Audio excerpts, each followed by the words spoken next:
Hey, what's up? It's Jim, and today I'm going to talk about the film Ishtar from 1987.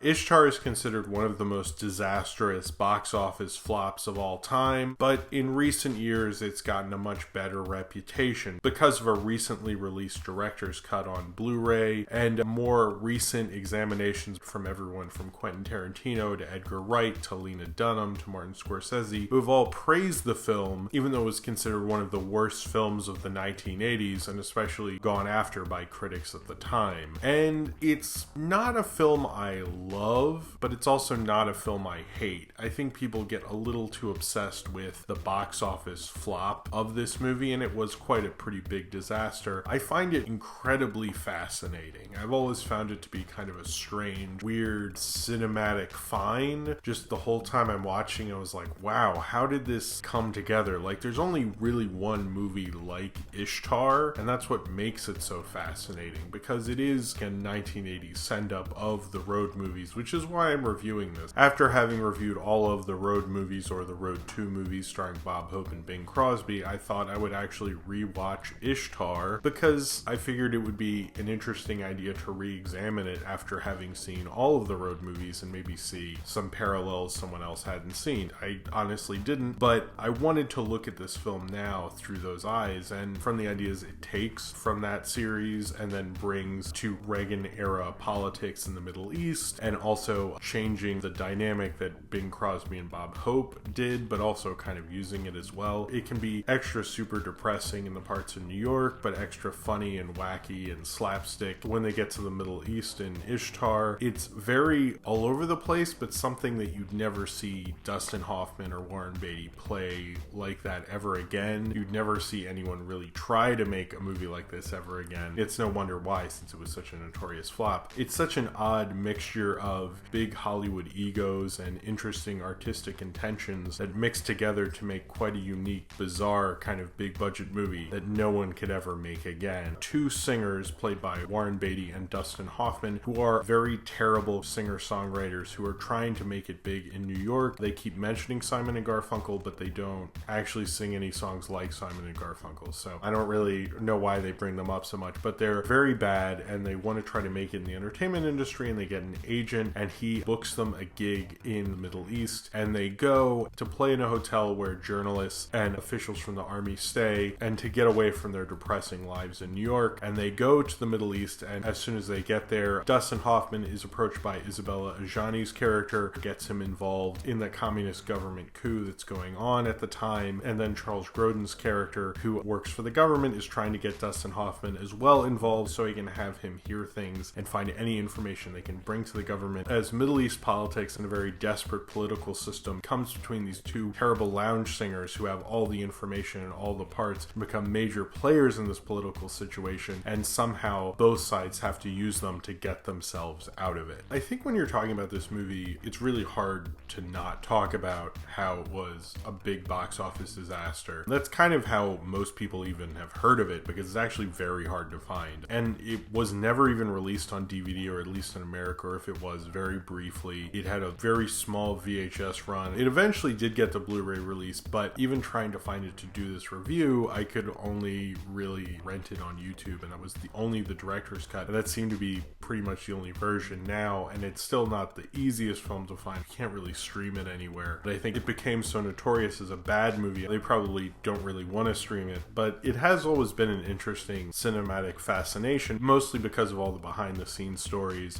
Honestly, as many critics said at the time, a better movie would probably be the documentary about how they made this movie, which I would really like to see a documentary on how they made Ishtar. I think that's like a documentary that begs to be made. I don't know why it hasn't been made. A lot of the perception of this movie, I think, has to do with the fact that Dustin Hoffman hadn't made a movie since Tootsie, which is about 5 years before this got released in 1982. Warren Beatty hadn't made a film since 1981 with Reds. Elaine May hadn't made a film, who directed this movie, since Mickey and Nikki in the 70s. So all these like really creative, really big names, well, at least Dustin Hoffman, Warren Beatty. Elaine May was big. People certainly knew her from the Nichols and May comedy team, Mike Nichols, of course, being the other part of it, if you didn't know that. And there was a lot of anticipation, especially because Dustin Hoffman and Warren Beatty both coming off of huge movies for them, both winning Oscars. Dustin Hoffman had his biggest hit with Tootsie. A lot of anticipation was because they hadn't made a film throughout most of the 80s when they were considered at their prime, and they were finally coming back with Ishtar. And just because there was all this bad press and everything that was going on and all these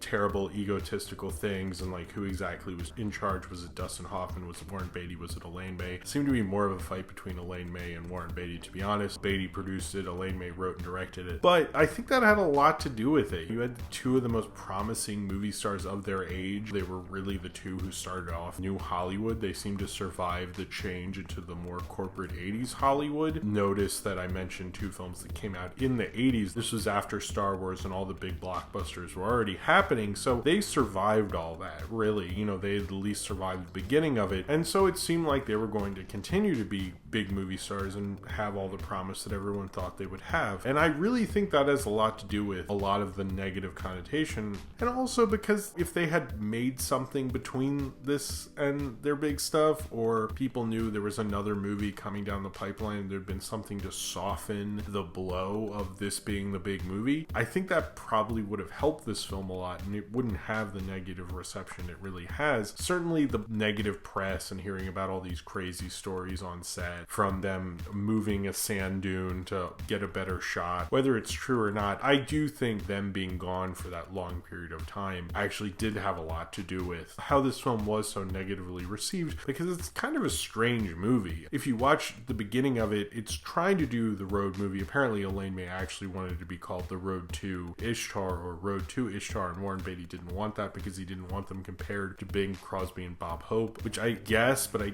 kind of think that would have been an interesting idea if they had, but maybe Bob Hope, who was the only one of the two alive at the time, might have sued them or asked for money, or maybe would have been involved or something. I could not find a comment from Bob Hope on the whole thing. I wonder if Bob Hope saw it. I'm sure he made a joke about it. It kind of uses that whole structure. It's very different because at the beginning, they're terrible singers living this sad life, trying to fulfill this dream that you as an audience know they'll never really reach, but the film kind of like takes their side, like you kind of believe in their stupid dream. The film both kind of mocks them, but also takes their side, which is kind of interesting. It more takes their side, but definitely understands that they're terrible. And the parts in New York are sad, and kind of shows how sad and how desperately they're clinging on to this dream, and how much they would love to be singer-songwriters, but it's just certainly not working out. Then when they go to Morocco and get more into the wacky kind of plot of the film, it definitely changes, and it is a huge tonal shift. But it's kind of strange because of how sad and depressing and how much it sets up the relationship and then becomes this whole different movie. Flow-wise, it's very odd, but also if you're considering a kind of send-up of the Bob Hope, Bing Crosby thing, in those they're playing con men. They have this witty kind of comedic repartee, and I don't think Dustin Hoffman and Warren Beatty really have that as well. Dustin Hoffman's supposed to be playing supposedly kind of the Bing Crosby type, and Warren Beatty's supposed to be playing more of the Bob Hope type, but he's kind of playing like this he's not very good with women and stuff kind of thing, and the joke is supposed to be kind of a play on how people view Warren Beatty, which is like, I guess, but he doesn't really know how to play it very well. And Dustin Hoffman can kind of play this ladies man thing, but doesn't exactly work. I think this film might have worked if they had like comedic stars. This is kind of like a lot of people trying to make a comedy who don't actually know how to make a comedy. Elaine May seems to kind of know how to do it, because everyone else in the film around them, where you have Charles Grodin or Isabelle Adjani or like any of the supporting characters, seems to really get the kind of movie they're in. And Dustin Hoffman and Warren Beatty's performances are just very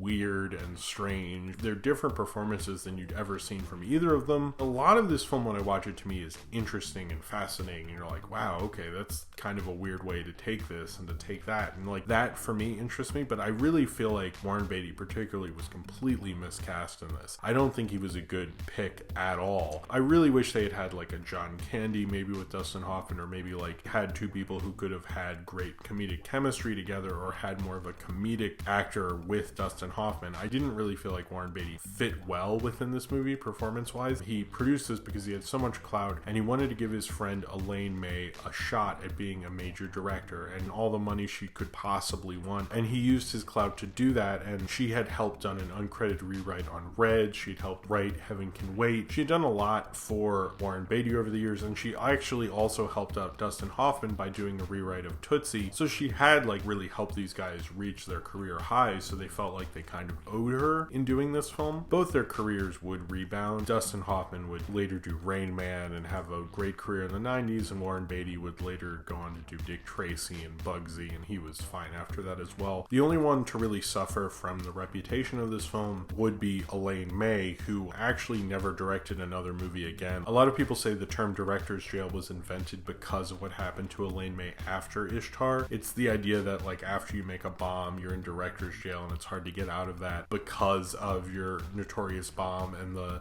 name that comes with it. But she has never really made a major motion picture for a major studio again. She did recently direct a documentary about her comedy partner Mike Nichols, but that's seriously the only thing she's done in all this time, which is a shame because I do think she's a good director. I do like The Heartbreak Kid and Mickey and Nicky, and I do like the unique vision that is this film, and it's a shame she didn't get to make anything after this. Even people who hate this movie love Charles Grodin in this film. He's very, very funny. He actually has comedic chops, and probably because he was in comedies at the time, he almost like got the kind of movie it was more than anyone through his performance. The other person who I think is particularly great is Isabella Adjani, who, although she is probably one of the most gorgeous women in all of cinematic history, is also really quite good in this, and I think she understands how to play almost every scene better than either of them do. She seems to, no matter what, always get a great performance through this film. If there's a road picture, she's pretty much playing the Dorothy Lamour part, but she has the confidence to really get through the weird chemistry they have and get it to work. I kind of get why people like it, because there's only one film like this movie. It's not a bad film. I actually laughed quite a few times pretty hard at certain parts, and it is quite funny and it is quite strange. It's almost like a big budget cult movie for like super movie dorks or something, but it just really wasn't the best idea for a big movie from these two big titans to make at that time. I understand they wanted to help out their friend and such, but I just feel like they should have done something in between this time, and that's not really Elaine May's fault, and it's not Ishtar's fault. It's just Dustin Hoffman and Warren Beatty were kind of super lazy and had huge egos, so they couldn't get anything made in all this time, which is kind of ridiculous. I think that had a lot to do with this, but also it's just such a strange film. It doesn't really have much to do with the comedy at the time. It did open at #1 at the box office, but then it got overtaken by Beverly Hills Cop 2 the next weekend, which is fitting because that's very much an 80s comedy. Ishtar doesn't feel like an 80s comedy. It doesn't feel part of the 80s. It feels like such a separate thing. It's like what gave birth to this. Gary Larson, who made Farside, did a comic, I believe it was, where a guy goes to Hell's Video Store and every movie is Ishtar, and then he actually watched Ishtar on a plane and actually thought it was actually quite entertaining and wasn't the worst thing ever, and actually publicly kind of apologized for how he went after Ishtar so much.